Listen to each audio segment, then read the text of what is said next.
کیونکہ پچھلی رات جب گھر کے مالکوں سے بچا کر یہ لوگ انہیں تہخانے میں لا رہے تھے تو وہ کسی طرح چھڑا کر مالک تک پہنچنے کے لیے سیڑھیوں سے اوپر کی طرف بھاگ رہی تھی۔ چون سوپ نے اسے لات مار کر سیڑھیوں سے نیچے لڑکا دیا تھا، جس سے وہ بری طرح زخمی ہو گئی تھی۔ تہخانے کی سیڑھیاں اترتے کیوو کے ہاتھ سے پتھر چھوٹ جاتا ہے۔ وہ چپکے سے نیچے جا کر پتھر اٹھا لیتا ہے۔ وہ کسی بھی طرح ان دونوں کو ختم کرنا چاہتا ہے تاکہ ان کی فیملی کا راز ہمیشہ کے لیے راز ہی رہے۔ کیوو تہخانے میں آگے بڑھتا ہے، اس بات سے بے خبر کہ مون کے شوہر گیون نے خود کو کھول لیا ہے اور پتھر کی آواز سے الرٹ ہو کر پوری تیاری کے ساتھ گھات میں ہے۔ وہ اس کی بے خبری میں ہی اچانک اس کے گلے میں پھندا ڈال کر اسے گھسیٹ کر رسی ایک لیور کے ساتھ باندھ دیتا ہے اور کیوو والا پتھر ہی اٹھا کر اسے مارنے لگتا ہے، مگر رسی کھل جاتی ہے اور وہ اٹھ کر باہر کی طرف بھاگ نکلتا ہے، لیکن تہخانے سے بیسمنٹ میں نکلتے ہی گر جاتا ہے تو گیون پتھر سے اس کا سر پھوڑ کر باہر کی طرف نکل جاتا ہے۔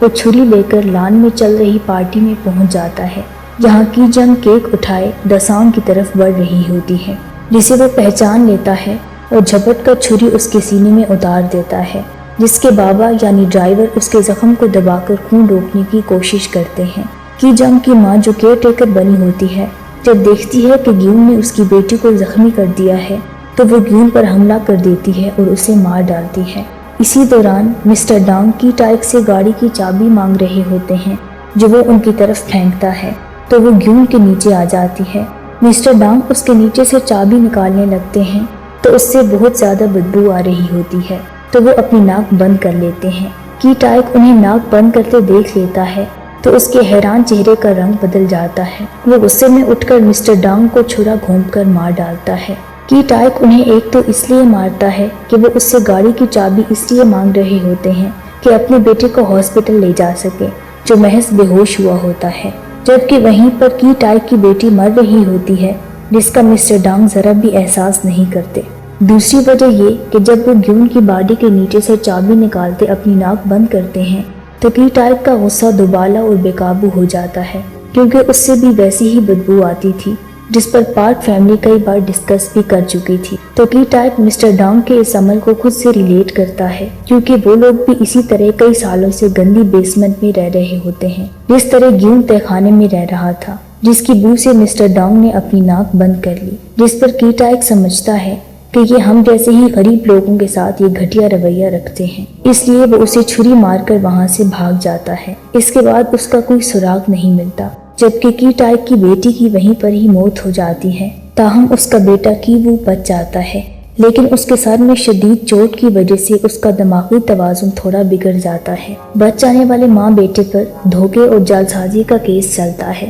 تاہم عدالت انہیں کچھ ہدایات دے کر چھوڑ دیتی ہے۔ جس گھر میں یہ سارا حادثہ ہوا ہوتا ہے اسے پارک فیملی بیچ دیتی ہے، جسے ایک جرمن فیملی خرید لیتی ہے۔ پارک فیملی کی طرح اس فیملی کو بھی اس گھر کے تہخانے بارے کچھ معلوم نہیں ہوتا، جس میں آج بھی کی ٹائک رہ رہا ہے، جو مسٹر ڈانگ کو مارنے کے بعد دراصل یہاں چھپ گیا تھا۔ وہ لائٹ آن آف کر کے یعنی مورس کوڈ کے ذریعے اپنے بیٹے یا بیوی کو سگنل دینا چاہتا ہے کہ وہ یہاں ہے، تاکہ انہیں معلوم ہو سکے کہ وہ زندہ ہے۔ مورس کوڈ ٹیلی کمیونیکیشن کا ایک میتھڈ ہے جس میں ٹیلی گراف، ریڈیو یا لائٹ سگنلز کے ذریعے میسج کمیونیکیٹ کیا جاتا ہے۔ کی ٹائک بھی تہخانے سے اس بلب کے ذریعے وہی سگنل بھیجتا ہے جنہیں اس کا بیٹا دور سے دوربین کے ذریعے دیکھتا ہے اور میسج ڈی کوڈ کر کے سمجھ جاتا ہے کہ اس کے بابا کیا کہنا چاہتے ہیں۔ ان لوگوں کو مورس کوڈ کے بارے مون اور اس کے شوہر سے ہی پتہ چلا تھا، جو یہاں 4 سال تک چھپا انہی کورس کے ذریعے کمیونیکیٹ کرتا رہا ہے۔